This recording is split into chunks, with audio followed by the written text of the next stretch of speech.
Hey, Layla. How could you do this? After all the effort Warren made, it shouldn't end up like this. Mimel covered her face and went down on her knees. At her feet, there was a cake box thrown into the trash can. It was something Warren had prepared, and he left the room just minutes before saying, "I'll leave early." From the crushed box, white frosting peeked out. "It's not good to throw perishables in a hospital room. I'll take care of it." I said so, and started to clean up the trash. "Hold on, Layla." Slowly removing the grasping hand of my teary-eyed Mill, I sighed and opened the cake box to show her. "Looking at this, do you still want to eat it?" Seeing the crushed cake, my Mill gasped. "My name is Layla. Warren and I are in our 3rd year of marriage, so I'm going to visit my Mill today. Dinner might be late, is that okay?" "Yay, that's fine, sorry, I've been so busy this week." "Don't worry about it." As Warren apologized me, I shook my heads. Then, I began preparing some change of clothes to bring to my Mill. Cassie, Warren's mother, and my Mill, was in the midst of her hospitalization. She was diagnosed with cancer during a checkup 6 months ago. Luckily, it was caught early, and it seemed there was no immediate danger to her life. So, they were checking for any spread, and she was undergoing radiation therapy. Initially, we lived in the same town with Cassie. Her husband passed away years ago, so when she got hospitalized, it was natural for her to rely on us. At first, it was mainly Warren taking care of her, but as her stay prolonged, the responsibilities started coming my way. That being said, looking after Cassie during her hospitalization wasn't too burdensome. She's been kind to me since before we married, and even after marriage, she kept an appropriate distance with me, for which I was grateful. She still works as a senior sales director at a company. Since I also work in sales, she's kind of like a senior figure to me. When I faced challenges in my work or mentoring my juniors, I often consulted with Cassie, who was still just my boyfriend's mother at the time. Having raised Warren by herself and climbing the corporate ladder to her current position, all while still going strong, Cassie was someone I admired. Seeing her in such a weakened state is tough, though. Even in the hospital, despite her own pain, every time I visit, she'd say, "Thank you so much for doing all this. You have your work, and yet you're taking care of an old lady like me," making me feel even more grateful. What I do for her is merely laundry and buying some necessities she asks for. Despite her illness, she's fully conscious. She kept her laundry to a minimum, and I simply collect it. Her shopping list wasn't demanding either. What concerned me more was Warren. He hadn't visited Cassie in weeks. Earlier, his words seemed apologetic, but hearing the same thing over and over again made it lose its sincerity. He was attentive at the start of her hospitalization, but could it be that Warren is growing tired of taking care of his own mother? Even when we were dating, Warren had that tendency. He'd always start something with a lot of enthusiasm, but after a while, he'd get bored and just abandon it. Back in our college days, he'd buy houseplants and take care of them diligently for a while. But before you know it, they'd be withering away in some corner of the room. This pattern repeated several times. More often than not, it was always up to me to take care of the houseplants or fish tanks that Warren neglected. No way. Cassie isn't a houseplant or a pet. Despite my bad feeling, I finished packing and headed off to work. Months passed, and Warren never visited Cassie in the hospital. Cassie, after a while, it seemed strange to her that only her DIL was visiting, and not her son.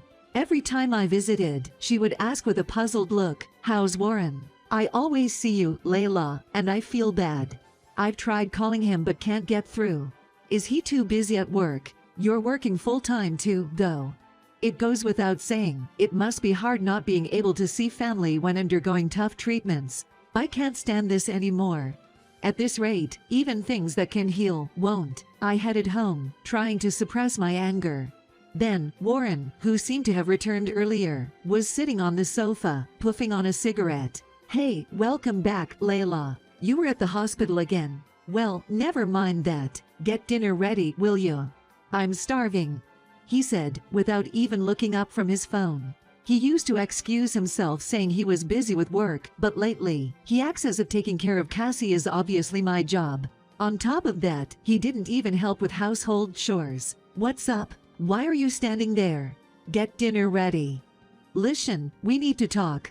Can't you wait till after dinner?" Ignoring his sarcastic remark, I continued. It's about Cassie. At this, Warren's face contorted. He started scratching his head as if it was a major inconvenience. Yeah, I know I've left it all up to you lately. I've been thinking once work settles down, I'd visit her more. How can you be so insincere? She's really lonely. She always asks about you. She's losing weight from all the radiation therapy. She's having a tough time eating too. The doctor said we should encourage her to eat anything she can. Can't you just go see her? Perhaps it was because I pleaded so earnestly.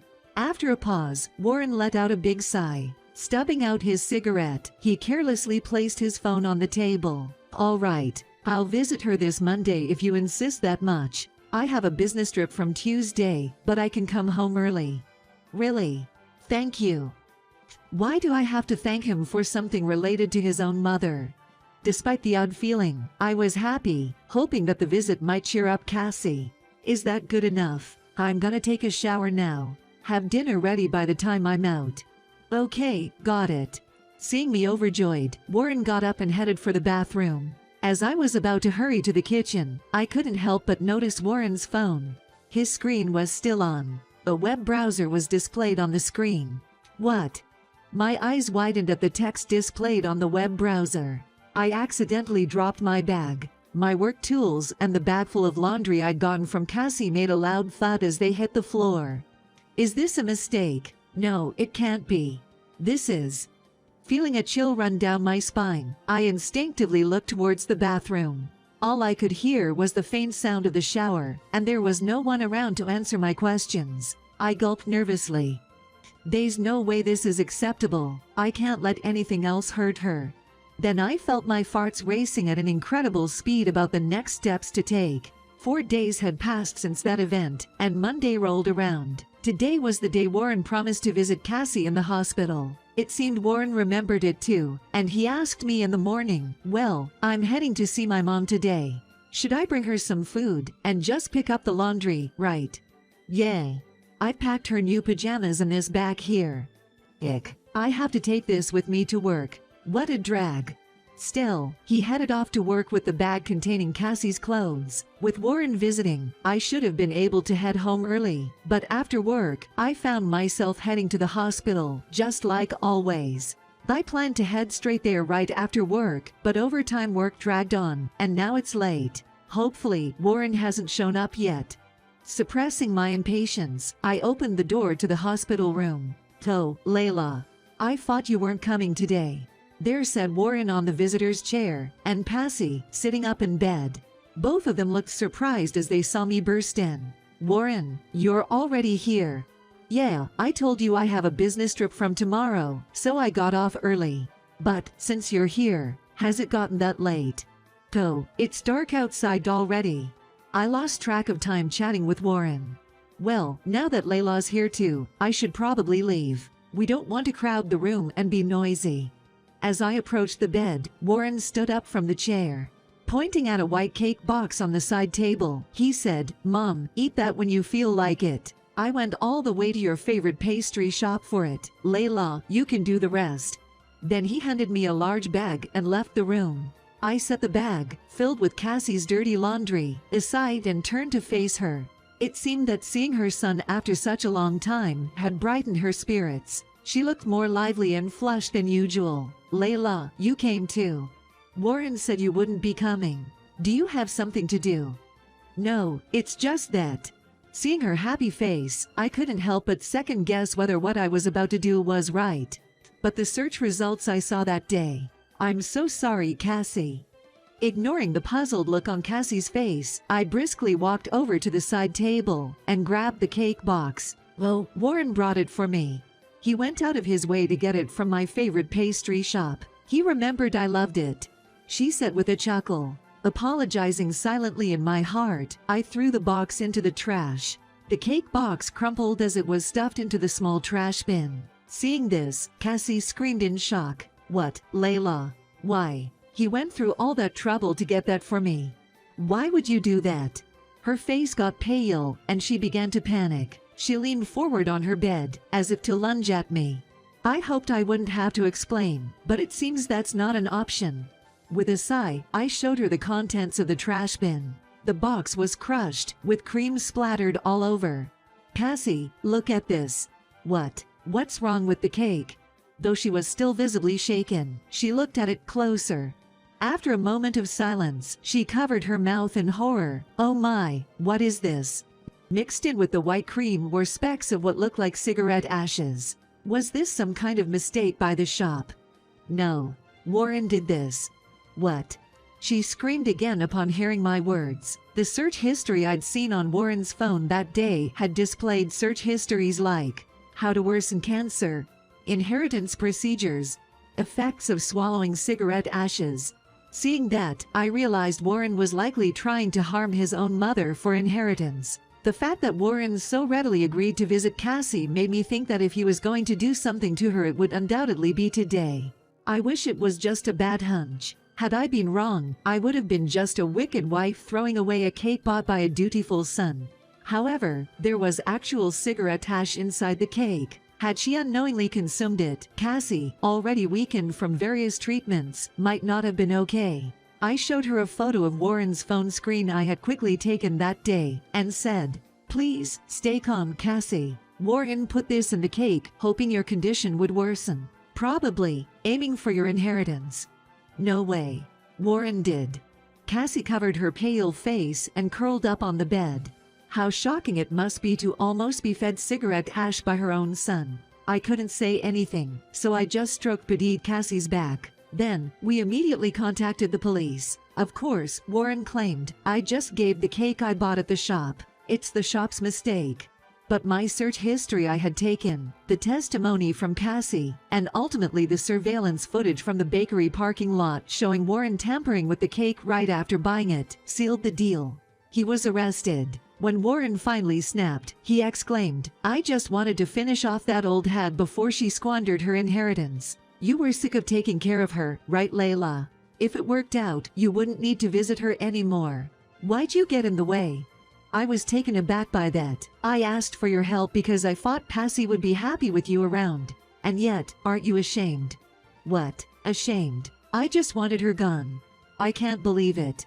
It seemed Warren saw Cassie like an ornamental plant or an aquarium, something he grew tired of taking care of. Unbelievable. To think that a man I had been with for almost 5 years had such a nature. After that, I sent Warren, who was in jail, divorce papers. He resisted, but the divorce trial went quickly. The court ordered Warren to agree to the divorce and a division of assets. Later, I heard he was fired from his job due to the arrest. He'd served time for a few years, but once out, he'd have no job, and a restraining order kept him away from his only family, his mother. Given the circumstances of our asset division, it seemed unlikely that Warren could maintain a stable life after release. But he got what he deserved, right? When dividing assets, I left the apartment I had shared with Warren and moved. A week after moving, I walked the familiar road from my new home. It led to the hospital where Cassie, my former mill, was admitted. I informed the nurses I was there for a visit and headed to her room. When I opened the door, Cassie, with a surprised look, was lying on the bed. "Layla, why are you here?" "Why do you ask? I've always come, haven't I? I won't suddenly stop coming." "But you and Warren are divorced now, aren't we strangers? Please don't say such a thing. I truly respect you, Cassie. I'd love to continue talking with you." "You've got to be kidding." "But..." Cassie, with a bewildered expression, nodded slowly towards me. "Thank you, Layla. I promise I'll visit as often as before. I've been busy with moving and the trial, but now things have settled." "That's very kind of you, but you really don't have to. Come on, don't hesitate." "No, the doctor said I could be discharged next week, so you won't have to come here like before." "Really?" When I couldn't help but raise my voice, Cassie smiled with a twinkle in her eye. Her expression was sincere. Though she looked frail from her long treatment, it was the confident smile of the Cassie I so admired. "Yes, but I haven't fully recovered, and I'll need to visit the hospital often.